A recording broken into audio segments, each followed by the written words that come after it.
নমস্কার বন্ধুরা, সবিতা কুকিং ব্লগে সবাইকে স্বাগত জানাই। সবাই ভালো থাকবেন, সবাই সুস্থ থাকবেন। আজকে রান্না করব ইলিশ মাছ। ইলিশ মাছটা আমি কিভাবে রান্না করব ফার্স্ট থেকে লাস্ট পর্যন্ত ভিডিওটা দেখবেন। এখন আমি বেটে নেব সরষে।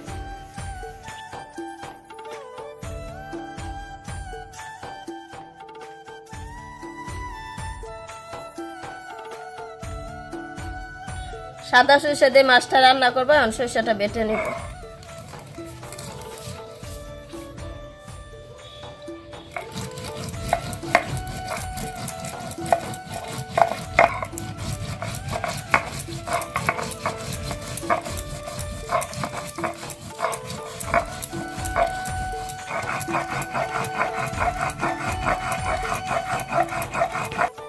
সরষেটা বাটা হয়ে গেছে, এখন উঠা নেব।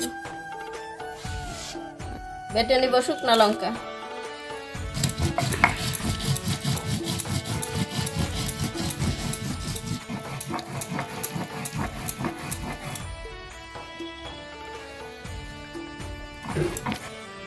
লঙ্কাটা বাটা হয়ে গেছে, এখন উঠা নিব।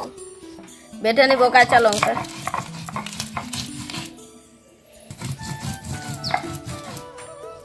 কাঁচা লঙ্কাটা বাটা হয়ে গেছে, এখন উঠা নিব। বেটে নিব পেস্ট,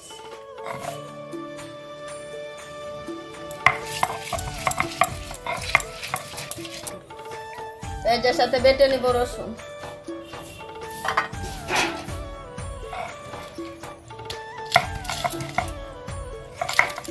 পেঁয়াজ রসুনটা বাটা হয়েছে, লঙ্কা সাইডে উঠা নিব।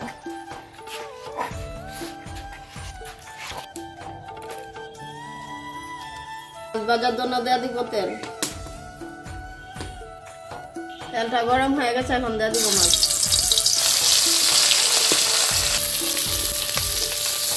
মাছটা ভাজা হয়ে গেছে, এখন উঠা নেব। কয়েকটা মাছ ভেজে দিব আর কয়েকটা মাছ এমনি কাঁচা মেখে দিব।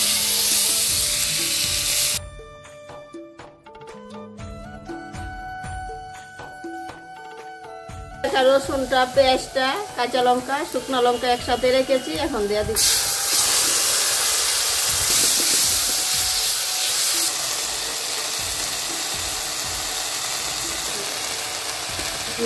বেটে রাখা সরষেটা এখন দেওয়া দিব। সবকিছু ভাজা হয়ে গেছে, এখন দেওয়া দিব জল। দেওয়া দিব 4টা কাঁচা লঙ্কা। মাছ ভেজে নিয়েছি আর কয়েকটা মাছ কাঁচা রেখে দিয়েছি।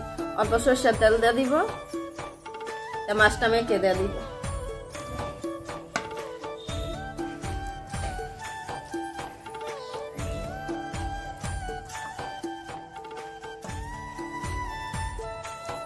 মাছটা এখন দিয়ে দিব। কাঁচা মাছটা দিলে চ্যানটা খুব সুন্দর আসে, তার জন্য কয়েকটা কাঁচা মাছ দিয়ে দিয়েছি। এখন ভাজা মাছটা দিয়ে দিব। কাঁচা মাছটা আর ভাজা মাছটা একসাথে দিলে যে চ্যানটা খুব সুন্দর আসে।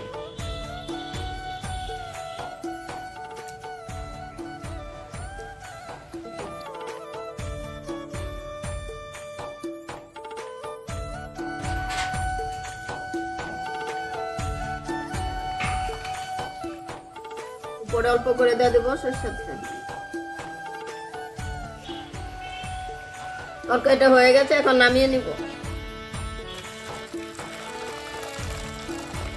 ইলিশ মাছের তরকারিটা সরষে দিয়ে কেমন হয়েছে যদি ভালো লাগে কমেন্টে জানাবেন, লাইক করবেন, শেয়ার করবেন।